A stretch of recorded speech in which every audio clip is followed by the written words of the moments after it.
Equipa conjunta captura uma jovem mãe nebe nauk pasta iha careta larang.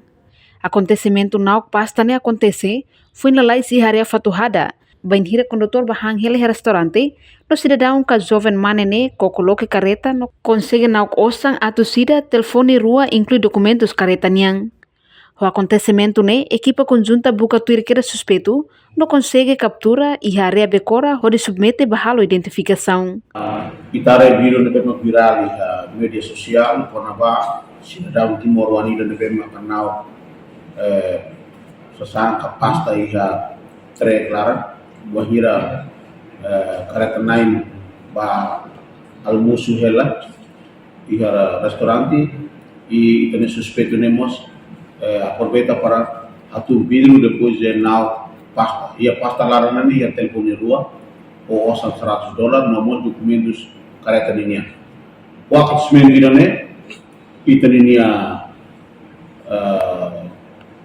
força polícia kita ninia informação secreta sira buka tuir keras suspeito iha posto administrativo bekora ninian iha area algum e sira identifica keras buka tuir keras suspeito e fotigal suspeito para menghalo identificação para comunidade beli continuar o processo.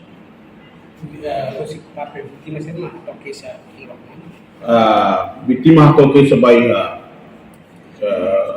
esquadra sira depois kita poi dan emang kita buka tuir suspeito kita al captura salva suspeito para o processo. Insya documento será suspeito de fotigal proses. Irane ya prosesso nelaran atau identifica telefone osan $6 ou telefone telemóvel rua. Suspeito agora?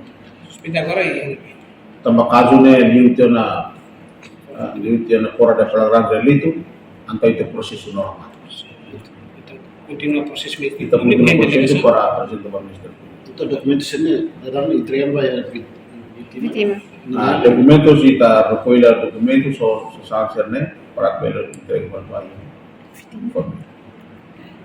Reportagem Melania Conceição, Televisão Timor-Post. Janela Informação Bae Mogoto. Atua tem informação atual dia Clio. Kita haluha. Haneham botão subscribe, like. Halo comentário no Fahia Tutang ba media sosial Hotu.